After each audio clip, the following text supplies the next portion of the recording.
ہم نے کس ٹائم کہاں جانا ہے، کس مہمان کو گھر بلانا ہے، کس کو نہیں بلانا، کس کی دعوت کرنی ہے، کس کی نہیں کرنی، کون سا رشتہ دار گھر میں آ سکتا ہے، کون سا نہیں آ سکتا، کس دن چھٹی کرنی ہے، کس کی شادی پہ جانا ہے، مطلب ایوری تھنگ عورتوں کی مرضی سے ہو رہی ہوتی ہے. اس میں کوئی بری بات نہیں ہے. عورتیں جو ہیں وہ ہمارے گھروں کی مہارانیاں ہیں. یہ ان کی ایک فورٹریس ہے، ایک کنگڈم ہے گھر. یہاں وہ جو مرضی کریں، جس طرح بھی کریں. لیکن ایونچولی ان کے یہ سارے کے سارے فیصلے اپنے شوہروں کی ایکسٹرنل لائف، ایکسٹرنل میٹرز ہیں، ان کو بھی باقاعدہ افیکٹ کرنا شروع کر دیتی ہے. زیادہ تر آپ لوگوں کو دیکھیں گے، اگر اپنے آفیسز میں کوئی آدمی اپنی زمین بھی اگر اس نے بیچنی ہو تو وہ اپنی وائف سے پوچھتا ہے کہ وہ اپروو کرتی ہے تو زمین بکے گی. اس نے کوئی گھر لینا ہے تو وہ وائف سے پوچھتا ہے. اب ہم مردوں کی ذہنیت اس میں یہ ہوتی ہے کہ یار ہم ہر وہ کام اس لیے کرنا چاہتے ہیں تاکہ ہم اپنی بیوی کو خوش رکھیں. تو بیوی خوش رہتی ہے، بچے خوش رہتے ہیں، گھر کا ماحول ایک اچھا رہتا ہے. ہم تو اس چکر میں کرتے رہتے ہیں، لیکن ایونچولی اس کے نتائج جو ہے نا بہت زیادہ ڈیزاسٹرس نکلتے ہیں، جو کہ سوسائٹی میں ہوتا ہے اور ہو چکا ہے. تو یہ ہے وجہ کہ عورتوں کو خوش رکھنا،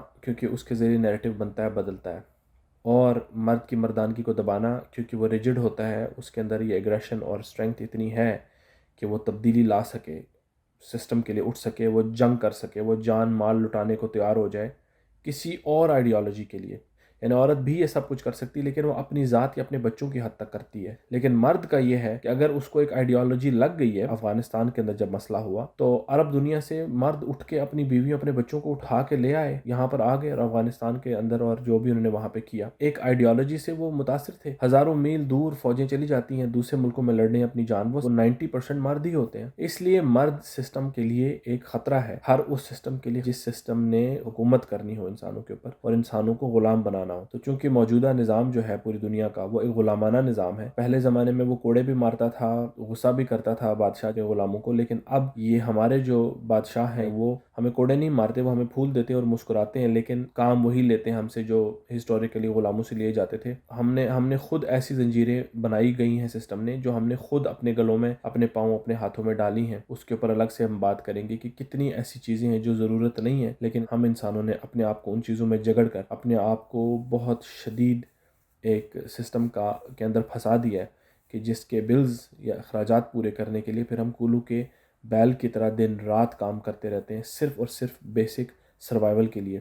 تو یہ وجہ ہے کہ مردوں اور عورتوں میں بھی، اپنے بچوں میں بھی، اپنی بیٹیوں میں بھی، بیٹوں میں بھی اس چیز کی اویئرنس کہ دیکھو سسٹم تمہارا دشمن ہے. اس کی وجہ ہے کہ اللہ تعالیٰ نے تمہیں ایک گفٹ دیا ہوا ہے. اچھا، قدرتی جو گفٹ ہے نا وہ کسی بھی انسان کو دیے ہوتے ہیں تو یہ سسٹم ان کا دشمن ہی ہے. مثلا عورت کے اندر ماں بننے کا ایک گفٹ ہے، بہت بڑا ایک قدرت کا ایک تحفہ ہے. ایک پہلی کریشن خدا نے خود کی اور اس کے بعد اللہ تعالیٰ نے انسانوں کی کریشن کی ذمہ داری عورت کو دے دی. یہ چھوٹا اعزاز نہیں ہے، یہ بہت بڑا آنر ہے. لیکن آج سسٹم پریگننسی، ہاؤس وائف ہونا، کچن میں رہنا عورتوں کی تذلیل کرتا ہے، اور کرتے کرتے آرٹیفیشل وومز بھی بن جائیں گے. ہر قدرتی چیز کو ڈی گریڈ کیا جاتا ہے. اس لیے اویئرنیس ضروری ہے تمام لوگوں میں، مرد ہوں یا عورتیں ہوں، ان کو یہ بتانا کہ جو ہمیں قدرتی اللہ تعالیٰ نے جن رولز کے ساتھ اور جن ایبلٹیز اور کیپیبلٹیز کے ساتھ، جن ٹیلنٹس کے ساتھ قدرت نے ہمیں بنایا ہے، جو صدیوں سے جس کی وجہ سے انسانیت کی بقا کا دار و مدار جن چیزوں پر تھا، ان کو ریٹین کریں، ان کو بگڑنے نہ دیں کسی طریقے سے. یہ جو قدرت نے ہائرارکی بنائی ہوئی تھی جنڈر رولز کی، جس میں مرد کا الگ رول تھا، عورت کا الگ رول تھا، اور اس سسٹم کے اندر دونوں کی پوزیشن اور تھی، یہ سب کچھ ہمارے لیے ایک رحمت تھا.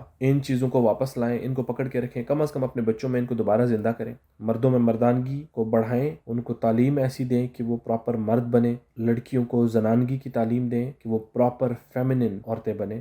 اس طرح کی چیزیں اگر مردوں کو یاد آ گئیں، مردوں کو ہوش آ گیا، انہوں نے اپنی ذمہ داریاں سنبھالنا شروع کر دیں، تو اندازہ کریں کہ یہ معاشرہ اور ہماری نسلیں کہاں پہنچ جائیں گی.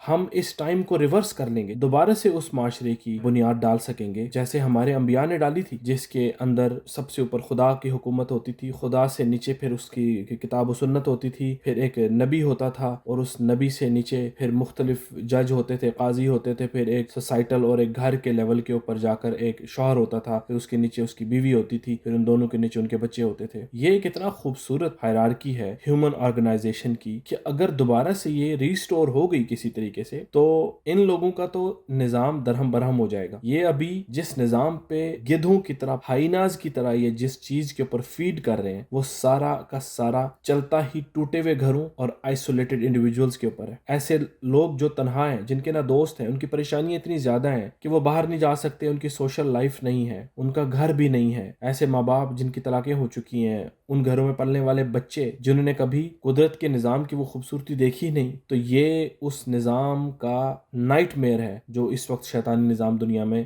رائج ہے، کہ خدا نخواستہ دوبارہ سے وہ نظام نہ آ جائے جو فطرت کے قوانین اور فطرت کے اصولوں کے مطابق چل رہا ہو۔